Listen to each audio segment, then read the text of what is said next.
Hi everyone, my name is Steph, this is the Novelty Corner and welcome back to my channel. Today I have the mid-year book freakout tag for you. Now it should be said that I do not do this every year and there's a very good reason why, is because there are a lot of questions but I tend to reuse the same books for a lot of the same questions. But apparently this is what people want to see, so we're just going to go with it and you'll just have to forgive me for repetitive answers and for the fact that there are some questions that I don't even answer. I should also say I very rarely pick one book for an answer because why would I be decisive like that? And here's the thing, I've read over 200 books this year so far, so I've got a lot of things going on in my head about books and yet I keep coming back to the same ones. So maybe that says something. The first question is the best book that you have read so far this year, and I have 3. And the only reason this one doesn't have tabs in it is because I have not yet read it in physical form. I've read it as an ebook and I've listened to it as an audiobook and I still have not read it physically. That book is In a Jam by Kate Canterbury. This is a grumpy, sunshine, friends to lovers, small town romance. It is absolutely delightful. I have talked about it a lot on my channel. I think it's awesome. I really need to read more Kate Canterbury, and that is my goal in the second half of the year because I have enjoyed everything I have read by her so far, and yet I've only read like 3 things. The next 2 will be unsurprising. I also absolutely adore Pucking Around, Exhibit A. This is a why choose hockey romance. It has sort of taken the romance community, or at least the hockey romance community, by storm. And I hate to be one of those people, but I read this before everyone else. I didn't read this before everyone else. I definitely read That One Night well before it became super popular and have been obsessed ever since. Emily Rath is just really fantastic at writing her books, and I am so excited for more books in this world. And easily the book that lives the most rent-free in my brain is The Rest of the Story by Tal Bauer. I know everyone is very sick of hearing me talk about this book, but sorry, I match my outfit to the book today. Anyway, again, this is a hockey romance. It is an MM story, but it is one of the sweetest found family stories ever, as this team bond after some really traumatic experiences that they go through together. And then the relationship on top of that is just so sweet between Morgan and Shay. I love this book with my whole being. I actually have a second copy that I'm going to be annotating and might be using as a traveling book to get some of my friends to annotate it if they want to, because I love this book so much. All of those books will come up again for other questions, so expect to see them again. The second question is best sequel that you have read so far, and I'm going to go with Magic Claims by Lona Andrews. This is the second book in the Kate Daniels Wilmington Years series. These are supposed to be novella length, but really this is basically novel length. I loved what they did in here. I've read it recently, so I'll leave a link to it on the screen, but you can tell that they are building a new story arc for Kate Daniels with this book. And this time we are getting multiple POVs between Kate and Curran, and it is just delightful. If you like urban fantasy, if you like established romances that are solid and where the couple just work and are in sync the whole time, the Kate Daniels series is one for you. But this is the spin-off, so you do kind of have to read the first series to get this one, but this is well worth it. Question 3 is a new release that you would like to read but haven't read yet, and for me that is Role Playing by Kathy Yardley. I got an early copy through Amazon First Releases thing and I still have not read it yet. I definitely need to pick it up. I can't remember all of the details about it, but I just remember that, one, I love the cover of the book, but also it just sounds like it's going to be a really fun contemporary read. So I'm looking forward to picking it up. Question 4 is your most anticipated release for the second half of the year, and that is Pucking Wild by Emily Rath, because as I said, I am kind of obsessed with the Pucking Around books and that universe, and Pucking Wild is coming out, I think, in August. That one is an MF story with Tess, who is the best friend of Rachel from the first book, and a very sweet hockey player who is just obsessed with her. And it is an age gap with an older woman story, and I'm very excited to read it. Question 5 is your biggest disappointment. I have 2 for that. One is Love Under Quarantine by Kylie Scott and Audrey Cullen. I thought this one had a really cool concept. It just wasn't executed in a way that I really liked.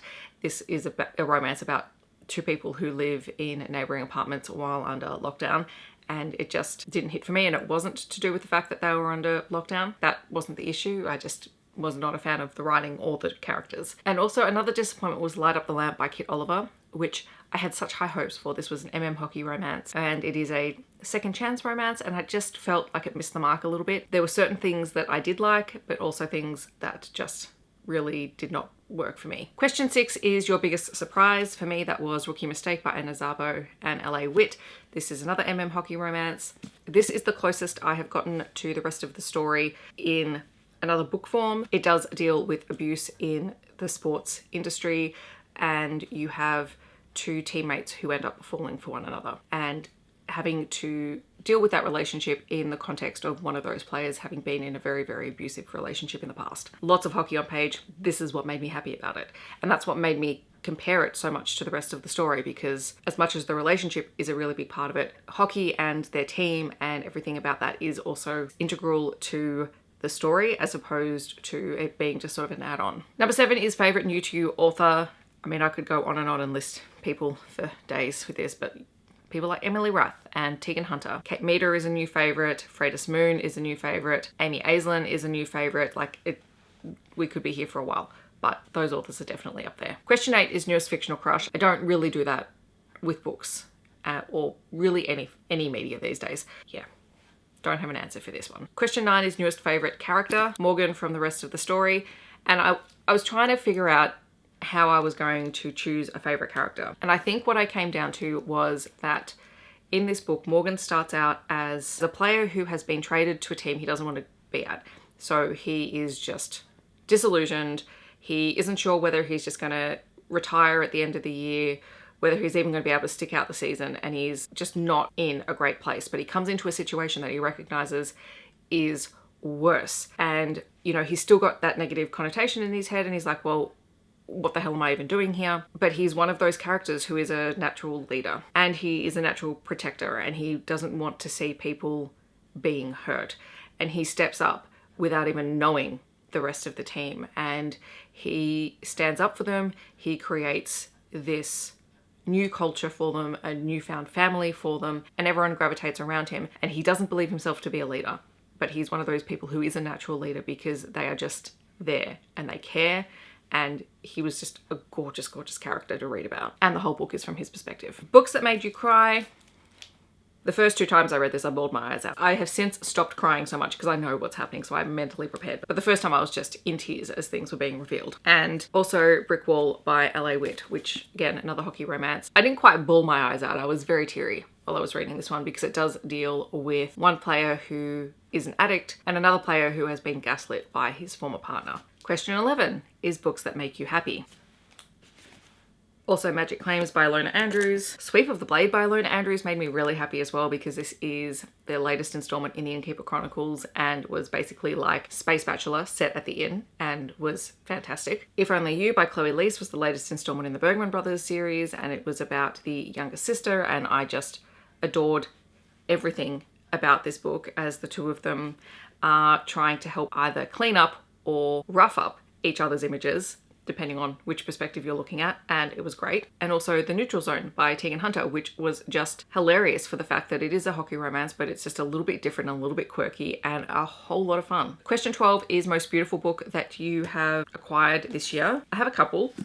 So there is this gorgeous foiled flippy book 1 and 2 from Evie Mitchell. So it's Runner and Wrath, and this is book 1 and 2 in the Nameless Souls MC trilogy. I did have the second edition of this, but it got stolen from my mail and I'm very upset. So I'm just waiting to hear from Evie when she gets some new stock, because I will order another one. There's also this one, Token Huntress by Kai Carrington Russell, which I picked up at Rare. This is the special edition of this cover. I kind of just love it with the foiling and the floral detail. I'm very intrigued to read this one. I haven't read it yet, but I love this cover. And then In the Lives of Puppets, mostly just because it has the gorgeous sprayed edges that wrap around, and I'm just adding it to my collection of sprayed edges from TJ Klune books. Question 13 is what books do you have to read before the rest of the year? Whatever I feel like. I will read whatever I feel like. I will try to continue reading my Rare books. I will try and read what's on my TBR trolley. But at the end of the day, I'm going to read what I'm going to read depending on my mood. And question 4 is favourite book to movie adaptation. I don't watch TV and I very rarely watch movies these days, so I have no idea what's been adapted. If this question was what would I like to see adapted? Alright, so that is my mid-year book freakout tag. In the comments, I would love to know what book or books have been your favourites so far this year. Feel free to let me know and we can chat about them. I hope that wherever you are in the world, you're staying safe and healthy, and I will see you in my next video. Thanks so much for watching. Bye everyone.